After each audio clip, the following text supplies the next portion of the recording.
Today we're going to read a story called God's Wonderful Surprise. Are you ready? Let's get started.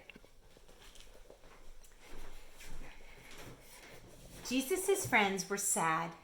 They would never see their best friend again. How could this happen? Wasn't Jesus the rescuer, the king God had promised? It wasn't supposed to end like this. Yes, but whoever said anything about the end? Just before sunrise on the third day, God sent an earthquake and an angel from heaven. When the guards saw the angel, they fell down with fright. The angel rolled the huge stone away, sat on top of it, and waited. At the first glimmer of dawn, Mary Magdalene and the other women headed to the tomb to wash Jesus' body. The early morning sun slanted through the ancient olive trees, drops of dew glittering on leaves and grasses, little tears everywhere. And the friends walked quietly along the hilly path through the olive groves until they reached the tomb, and immediately noticed something odd. It was wide open.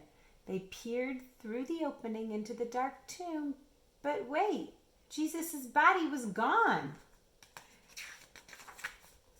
And something else. A shining man was there with clothes made from lightning. Don't be scared, the angel said. But they couldn't help it. They screamed anyway. The angel said to them, "What are you doing here?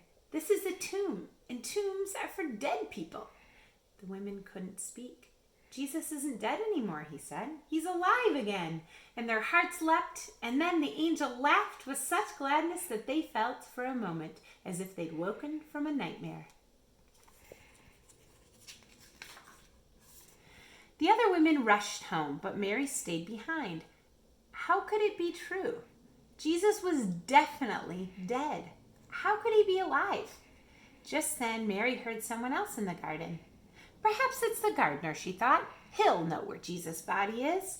"I don't know where Jesus is," Mary said urgently. "I can't find him." But it was all right. Jesus knew where she was, and he had found her. Mary.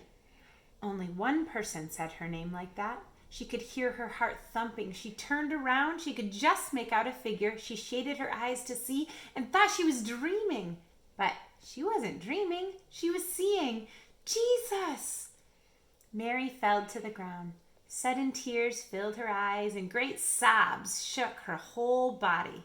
And all she wanted in that moment was to cling to Jesus and to never let him go. "You'll be able to hold on to me later, Mary," Jesus said gently, "and always be close to me. But for now, go and tell the others that I'm alive." Mary ran and ran all the way to the city. She'd never run so fast or so far in all her life. She felt like she could have run forever.